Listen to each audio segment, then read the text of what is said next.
اللہ کے نبی علیہ الصلوۃ والسلام کے اس مشن کو صحابہ نے پہنچایا ہے. اور آج جس مجلس کے ذریعے اور علماء کی جس جماعت کے ذریعے ہم کو یہاں جوڑا گیا ہے اس کا نام مجلس احیاء السنہ و اصلاح المنکرات ہے. اس مجلس کا مشن ہے لوگوں کو صحیح راستے پر لانا اور لوگوں کی زندگی میں اللہ اور اس کے رسول کے احکامات کو داخل کرانا. چنانچہ علماء کرام اس مشن کو لے کر چل رہے ہیں اور یہ مجلس تقریباً 7 حلقوں پر مشتمل ہے اور تقریباً اس مجلس سے 200 علماء کرام جڑے ہوئے ہیں. شہر کے بڑے اور معتبر اور ذی استعداد علماء اس مجلس سے جڑے ہوئے ہیں اور یہ مجلس 9 حلقے ہیں. اس مجلس کے 9 حلقے ہیں اور ایک حلقہ ہمارا یہ احمد نگر بھی ہے.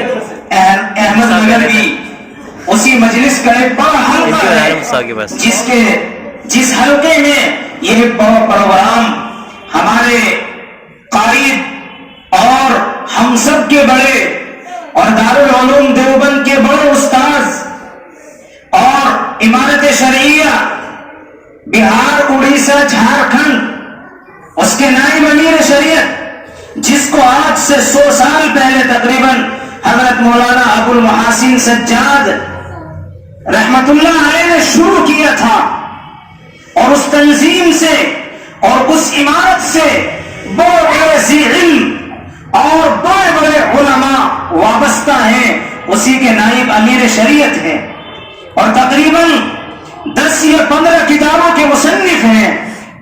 بڑے استاد ہیں, بڑے عالم دین ہیں.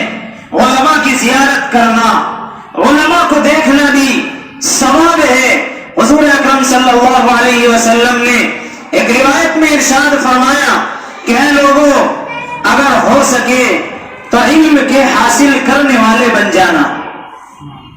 اگر ہو سکے تو علم کے حاصل کرنے والے بن جانا.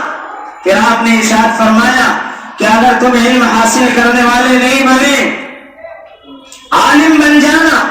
اگر عالم نہیں بن سکے تو علم کے حاصل کرنے والے بن جانا, طالب علم بن جانا.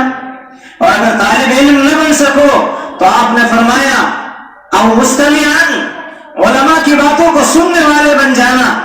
اور پھر آپ نے ارشاد فرمایا اگر عالم نہیں بن سکتے, طالب علم نہیں بن سکتے, ان کی باتوں کو سننے والے نہیں بن سکتے تو پھر آپ نے ارشاد فرمایا او محبن, ان سے محبت کرنے والے بن جانا.